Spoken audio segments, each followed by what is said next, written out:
dans le système solaire.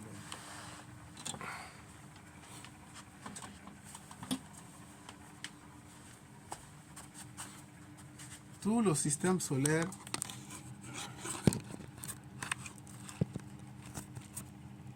malgré leurs différences climatiques, il y a la vie.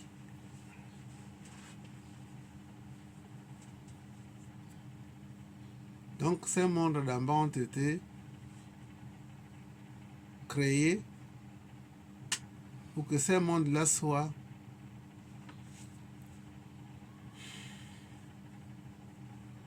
un plan,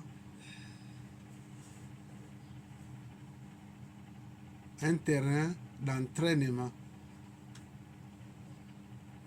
pour que chacune de ces consciences-là prenne la conscience véritable, la reconnaissance, l'éveil de soi.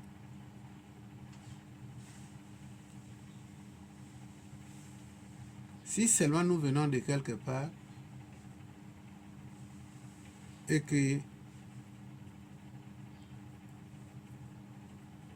on est reçu dans cette planète Terre, ça veut dire que on a pour un court ou long séjour et qu'on nous a envoyé ici là pour la maturité spirituelle. Une fois on est mûri, on peut aider les autres qui ne se sont pas encore éveillés à s'éveiller. C'est un service aussi. Celui qui n'est pas éveillé, que vous l'aidez à s'éveiller, est un service. Nous travaillons en collaboration avec l'ordre cosmique. Donc on n'est pas ici pour faire des enfants seulement. La procréation est pour aider les âmes à se réincarner et suivre leur mission. La mission de toute âme ou toute conscience est se développer, arriver à la maturité spirituelle, connaître réellement qui ils sont véritablement. Qui suis-je? Connais-toi toi-même. Donc l'exercice que nous faisons ici, c'est d'accumuler assez d'expériences et d'en tirer des leçons, qui ces leçons-là vont pouvoir nous aider à s'épanouir. D'où la graine d'aujourd'hui qui est la spiritualité est un droit. Lorsque nous bloquons une âme d'une manière ou d'une autre à évoluer, nous bloquons les voies que la providence divine peut nous offrir dans la vie de tous les jours. C'est ce qu'on fait à autrui. En bien ou en mal, cela nous est renvoyé. Donc personne n'a droit à bloquer les âmes de faire leurs recherches personnelles et de connaître son droit. Comme ici, on ne peut pas obliger les gens de prier parce que c'est très vital. La soif là, la faim là doit venir de l'intérieur pour que chacun puisse s'y mettre tous les jours, au moins 2 fois par jour, s'isoler et méditer. Je vous jure que l'idée que nous avons que Dieu nous aide est erronée. Allez-y à l'hôpital. allez-y voir comment les gens meurent. Tous les jours. Vous êtes dans une salle, vous partez voir un malade, vous entendez les cris quelque part.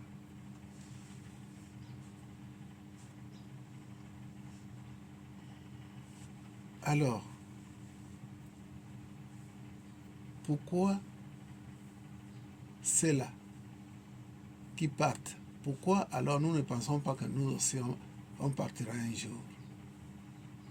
Et si nous avons cet état de conscience de nous interroger, on fera le mieux tous les jours.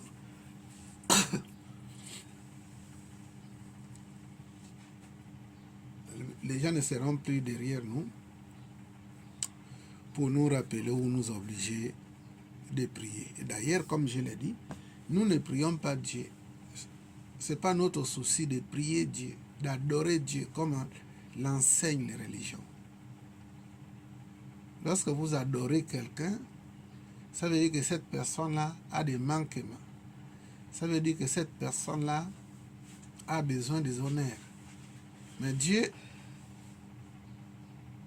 est la plénitude. La plénitude n'a besoin de rien. Un verre qui est complètement plein n'a besoin de rien à ajouter parce que le verre est plein. Donc Dieu est la plénitude, n'a pas besoin de nos prières. Ce n'est pas un humain, mais c'est un être. Donc tout ce que nous pouvons faire tous les jours, les prières de méditation, c'est pour nous-mêmes. C'est pour nous permettre d'évoluer, d'arriver à la maturité. La maturité spirituelle voulue ici, c'est réaliser ce que nous sommes véritablement. Qui sommes-nous? Si on arrive à rester coincé sur l'identification que nous sommes notre corps, alors nous n'avons pas encore compris. Nous ne sommes pas nos corps. Voilà pourquoi aux Indes et même en Europe aujourd'hui, on incinère les corps. Et ils le font pour une certaine raison bien déterminée parce qu'il n'y a plus d'endroit où enterrer. Ils ont simplifié ça par incinération. Et ceux qui veulent prendre la cendre de leurs parents, ils prennent pour aller garder chez eux. En Inde, c'est fait exprès. On incinère les corps et ça permet ces corps-là de se consumer et que la conscience qui était dedans puisse comprendre que finalement je ne suis pas le corps. Comment on brûle mon corps et moi je suis là vivant. Donc la conscience, l'âme aussi, après la destruction de son corps, après la sortie de son corps, commence à s'interroger. Et comment ça? Et il réalise réellement que le corps là n'était qu'un véhicule.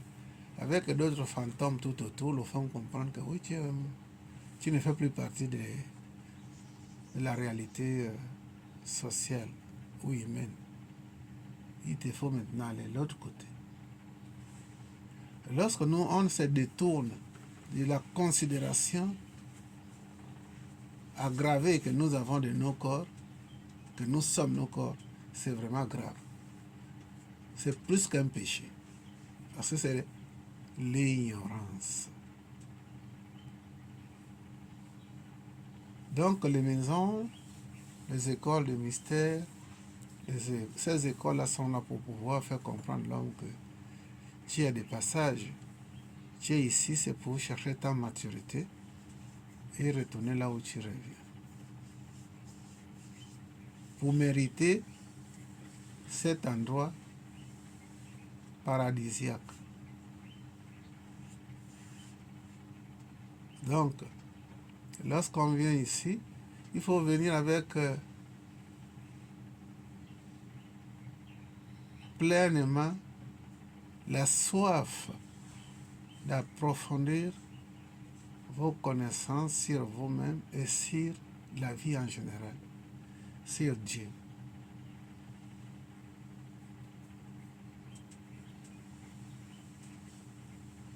La méditation que vous faites tous les jours occupe une place. Et le verre ne fait que se remplir jusqu'à un niveau où vous allez comprendre que vous n'avez pas fait tous ces exercices-là pour rien. Que vous êtes arrivé à un niveau où vous êtes plus ou moins pleinement conscient. Namasté. Namasté. Une question. Oui, allez-y. Oui, Maître Albert. Namasté, maître. Namasté. Namasté. Par rapport à la graine du jour, Oui.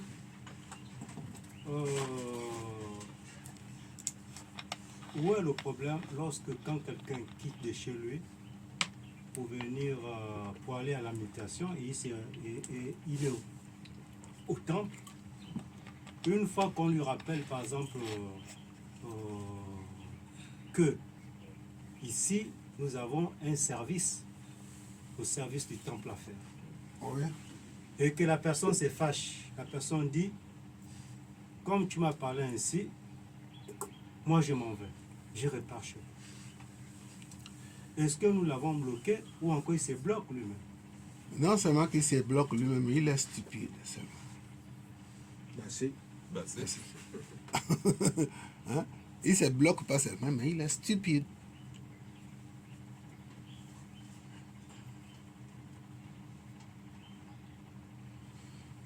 Vous qui allez vers des personnes en les faisant comprendre que le service du site est partagé, allez-y aussi avec un certain savoir.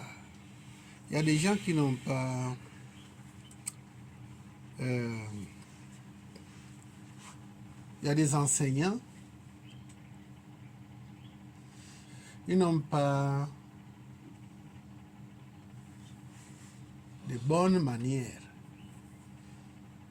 Un bon enseignant doit être doux du cœur. Il ne doit pas amener la brutalité partout. Il y a des enfants, même vous les parlez de leur propre service, ce qui les rend grands demain. Mais comme ils ne comprennent pas, ils vont voir ça comme c'était mal. Donc il faut accompagner tous ces rappels-là avec une certaine manière. Il y a des enseignants, vous allez voir que vous qui allez à l'école, vous qui partez à l'école, d'autres élèves préférés, quand on dit que c'est elle qui a le cours d'aujourd'hui, d'autres préférés, c'est un professeur. Et sur les mêmes matières, ils préféraient tel ou tel professeur et refusaient l'autre. Justement parce que parler est un art. Le parler, là, c'est un art. Il y a des gens qui amènent leur brutalité dans tout ce qu'ils font. Et qui fait que les élèves, s'ils ont le choix, ils vont préférer aller chez l'autre professeur qui enseigne. Donc, lorsque vous vous rappelez les gens, vous les parlez plutôt du service, faites ça avec une certaine manière sacrée. Que le service là, vous avez appris dans la philosophie de l'école que nous avons le résultat dans chaque action qu'on fait, bonne ou mauvaise.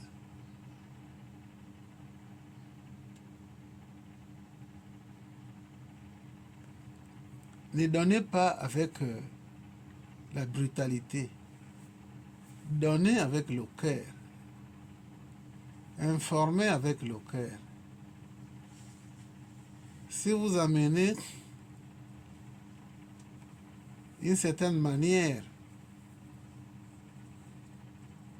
impérative, vous allez perdre l'influence que vous deviez avoir vis-à-vis de ces personnes-là. Vous allez couper l'influence que vous pouvez avoir à travers ces personnes.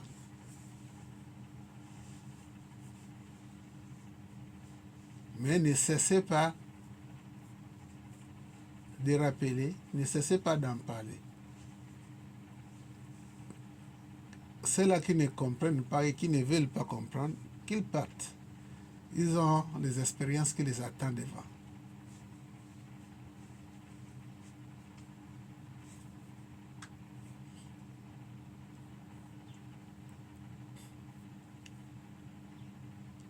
Est-ce que les enfants qui vont, les étudiants, est-ce qu'ils ne reçoivent pas rien? Est-ce que ça les éveille pas, les études?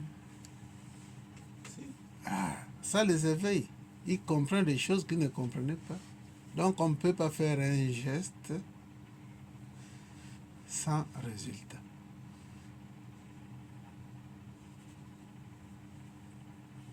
C'est là que vous enseignez, demain ils vont aussi enseigner, d'une manière ou d'une autre. Mais comprenez que,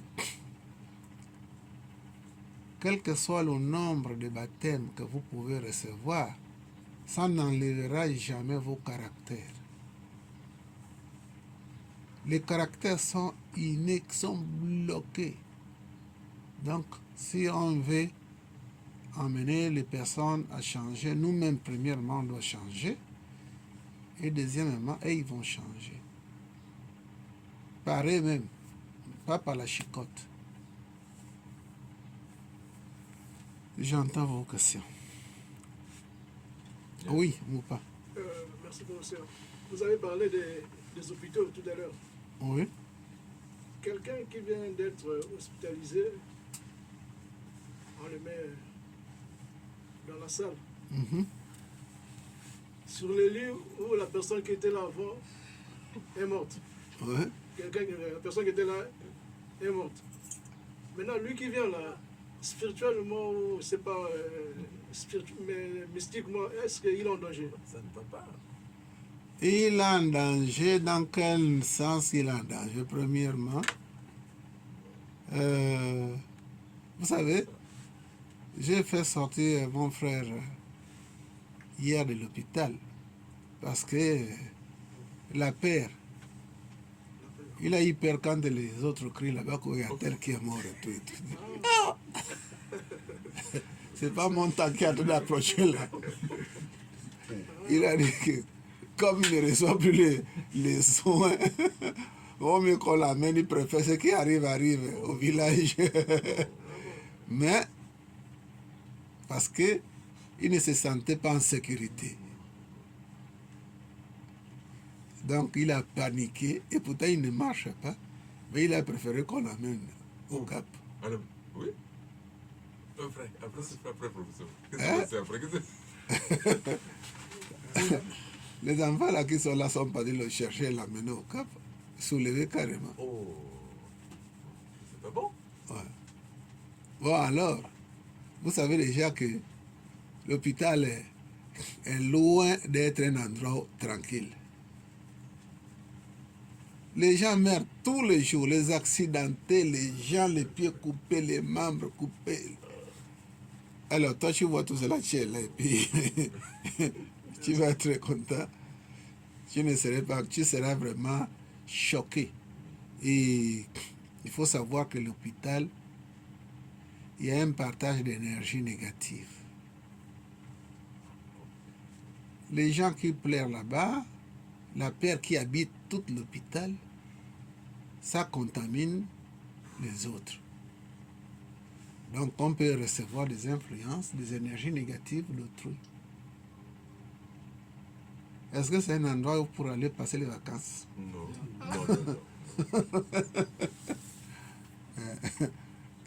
Il y a d'autres qui ont vécu ça dans l'hôpital. Il est dans son lit, sur son lit. L'autre est en train de mourir là. Des fois, oh, il est mort. On vient couvrir les draps comme ça. Et il sait que c'est un cadavre qui est déjà là.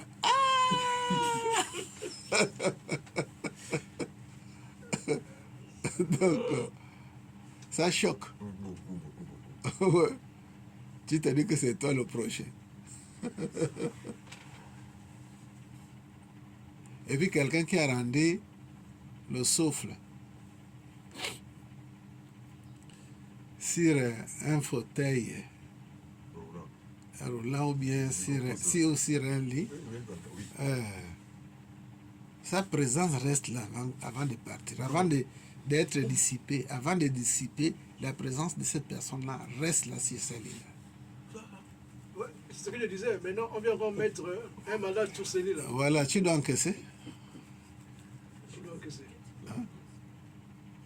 Normalement, il devait avoir un service de purification. Voilà.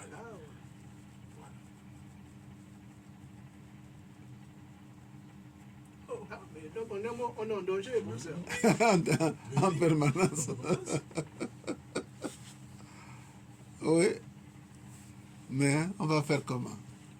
Comme le Gabonais dit. Les hôpitaux, c'est des endroits, comme on le dit, hein, non catholiques. Hein. C'est les endroits où il y a toujours les cris de détresse, la lamentation, les pleurs. Ça reste dans l'espace des hôpitaux. C'est pareil comme... oui, c'est pareil comme les aéroports.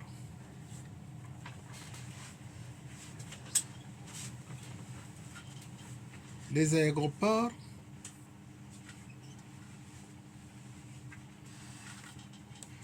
c'est des endroits où il y a les nuages noirs, c'est-à-dire les spectres. En fait,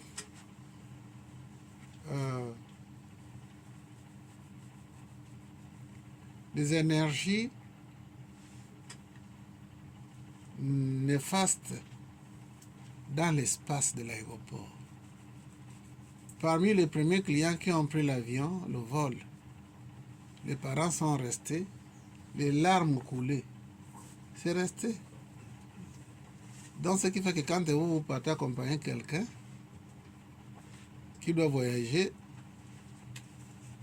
vous recevez cette tristesse à l'aéroport.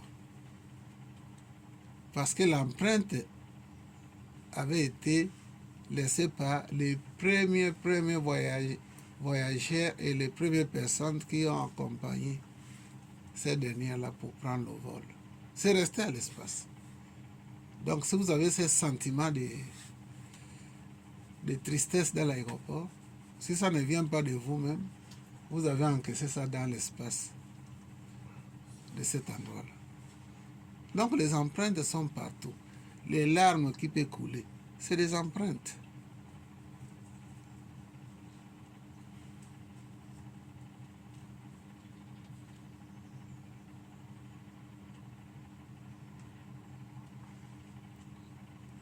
Oui. C'est triste, c'est triste. Ouais.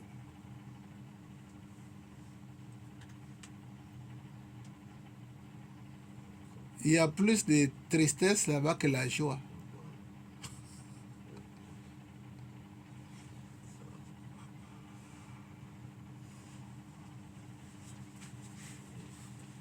Oui. Mais, professeur, on a des nouvelles de votre frère qui est reparti au Cap parce que j'aimerais quand même avoir des nouvelles. On a des nouvelles, bonnes nouvelles.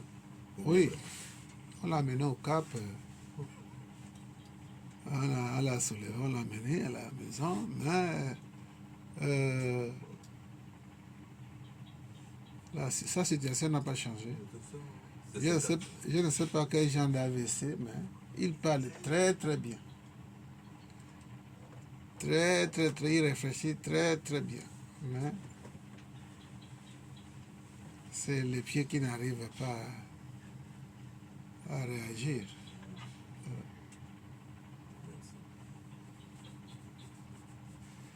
Donc il y a plusieurs AVC quand on voit comme ça.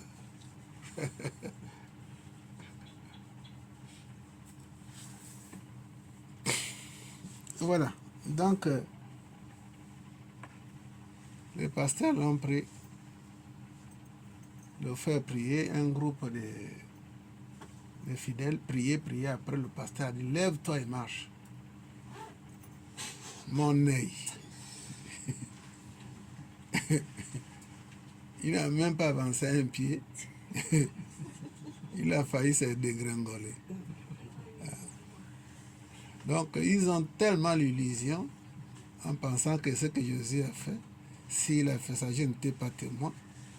Mais ce que la Bible rencontre, que tout le monde peut aussi faire ça par la foi. Après avoir prié, lève-toi et marche au nom de Jésus. Ça, c'est triste. Vous n'avez pas entendu le pasteur qui est mort à la plage ici, là, en voulant ouvrir. La mer. Où se trouve le truc là, le port là, aux Akaï là, Antares là. Il a entraîné tous ses fidèles comme quoi ils vont faire la retraite spirituelle de l'autre côté.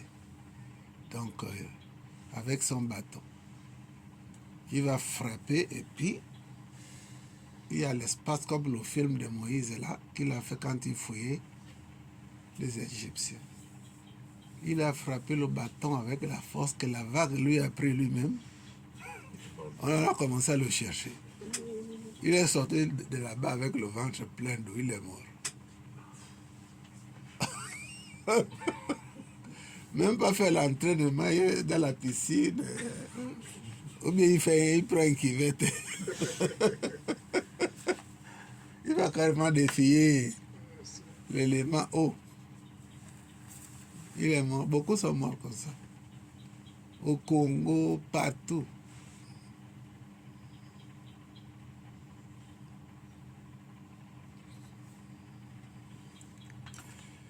Donc, tout le monde a droit à la spiritualité, d'où la raison pour laquelle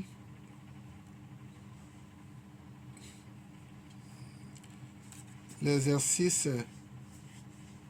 premier doit d'abord se passer ce soir, en s'isolant et prier. C'est sûr que des phénomènes spirituels vont manifester. Au moins, tu as une foi vivante. On dit que la foi vivante, c'est accompagné des œuvres. Voilà. Donc, on doit prier, prier, prier sans cesse. Un bras qui a le mouvement, à tout moment, ça finit par prendre un volume par rapport à cet exercice-là.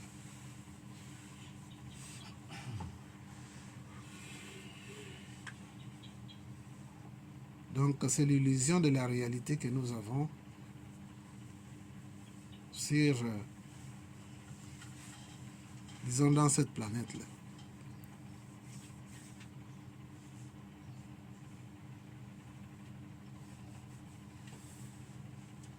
Voilà.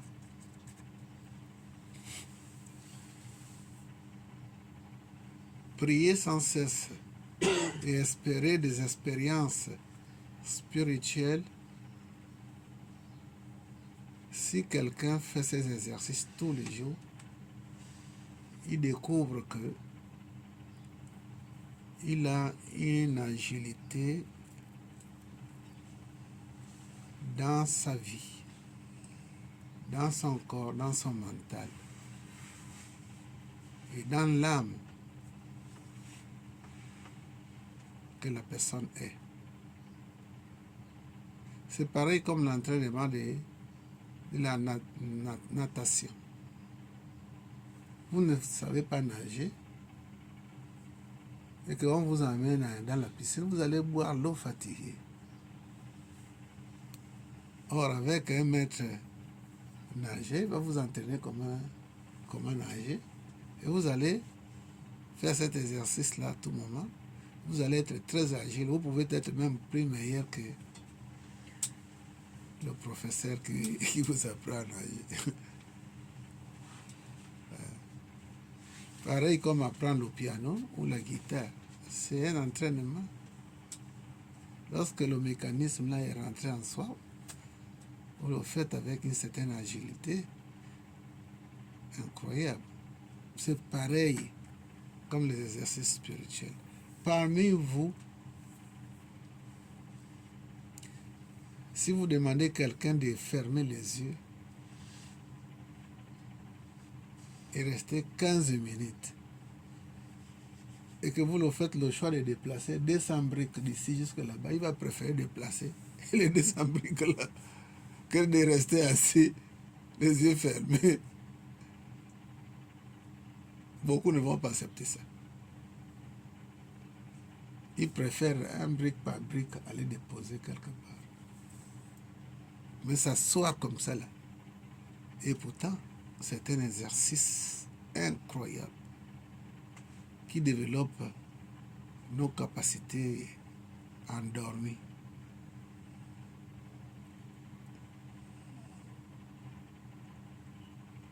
Ça développe des capacités qui endorment en nous, cet exercice-là. Mais qui peut le faire même 2 minutes, c'est un calvaire.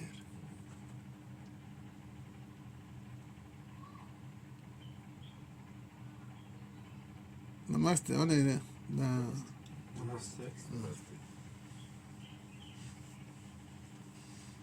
Rien, je vous l'assure, rien ne dépasse la spiritualité, qui ne nous demande pas de soulever des poids lourds, mais rien. Tout ce qu'on peut recevoir ne dépasse pas la spiritualité.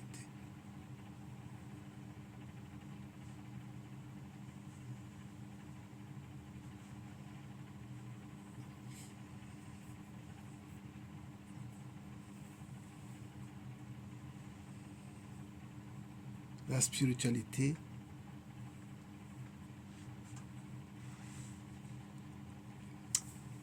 c'est un autre état de conscience.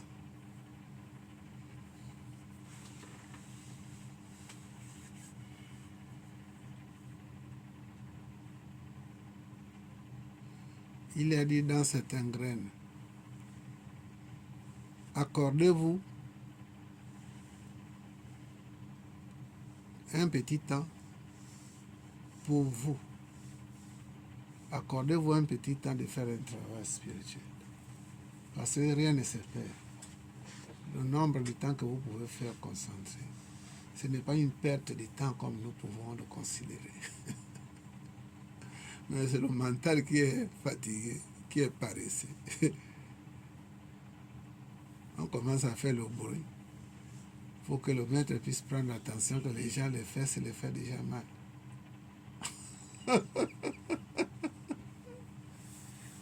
Le maître fait au travail. Alors, oui, Moupa. Merci, professeur. Les affirmations négatives et les affirmations positives. J'ai comme l'impression que les affirmations négatives se matérialisent plus vite que les affirmations positives. Je ne sais pas si c'est ça, si c'est le cas. Ben,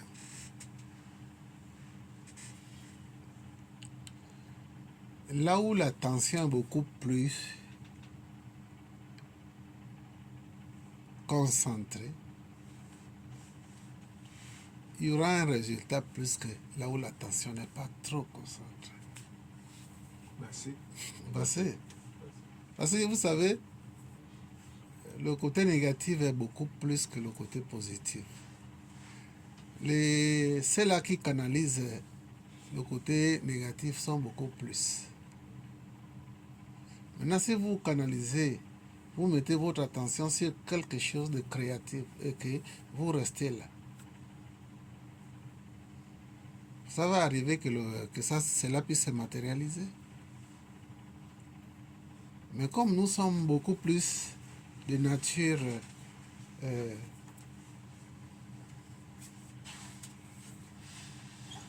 passive ou négative, c'est là où le négatif, on voit que ça domine.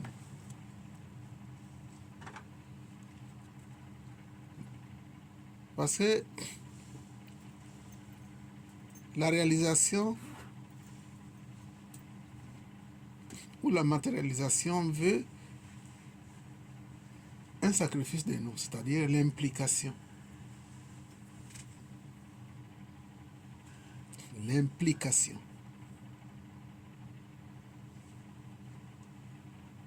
Or, nous remarquons que beaucoup plus des êtres sont beaucoup plus impliqués dans le négatif. Et ça doit dominer.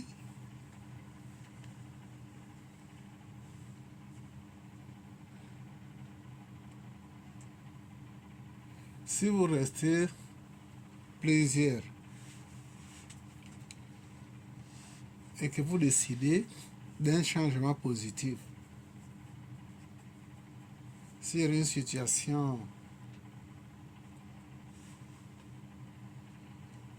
qui ne plaît pas aux gens et que vous restez là, concentré, travailler sur cette situation, travailler sur l'amélioration de la situation, ça va être comme ça. Et si vous vous retrouvez pour maudire quelqu'un, et vous restez sur ça, la personne trouvera vraiment des problèmes dans sa vie. Parce que là, vous formez une certaine force magnétique importante, quel que soit l'endroit où la personne va se retrouver. Il aura des phénomènes qui vont se dérouler tout autour de lui.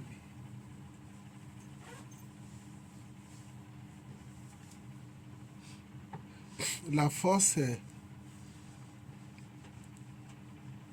des gens de l'Afrique de l'Ouest, le culte vaudou, ou les gens, le vaudou aux Antilles,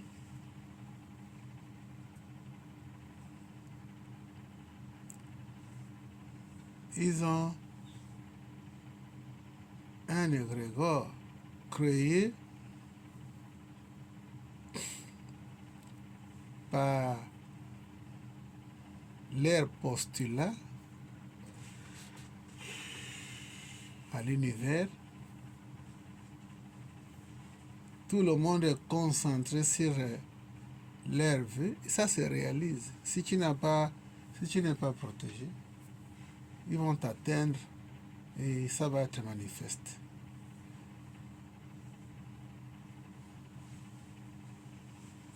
Maintenant, si vous êtes protégé,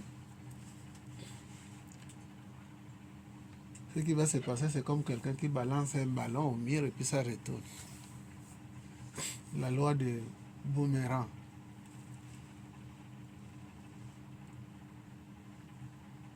Qui t'envoie un truc et qui trouve que tu as un champ électromagnétique tout autour de toi, le mal retourne à l'envoyeur sans réfléchir.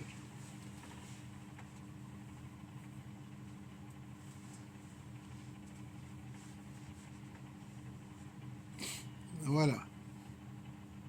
S'il y a des questions, vous posez. S'il n'y en a plus, on fait notre chant de You. En vous rappelant que le You est un nom sacré, secret de Dieu, est un mantra qui résonne dans les plans invisibles. Et lorsque vous chantez ça,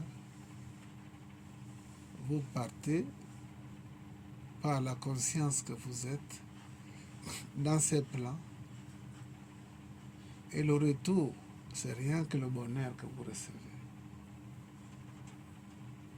Oh oui, vénérable. Namasté. Je voudrais partager une expérience d'ailleurs Ouais. que nous avons tous, hein, de la force du mal. Mhm. On prend l'exemple de la maladie. Oui. On tombe malade. C'est pas positif, c'est négatif. Oui. Mais le retour à la santé sera beaucoup plus long et difficile par rapport à la force de la maladie. Ouais. La santé reviendra tout lentement. La maladie arrive tout d'un coup. Ouais. Tout d'un coup, bon, physiquement, hein, quand on voit, alors que ça a commencé depuis. Mais pour que ça revienne facilement, ça prend du temps. Tout comme la perception de la gratitude. Mhm. Faites du bien 4 jours, le 5e jour vous faites moins bien, alors on va oublier, certains vont oublier tout ce que vous avez fait pendant 4 jours. Ouais. Donc la force du mal, ça explique ça. Pour aborder dans l'explication. Bassé, Bah, c'est il y a des messages ou des nouvelles qui descendent des mondes spirituels, nous faisant comprendre que actuellement la force dont nous identifions comme négative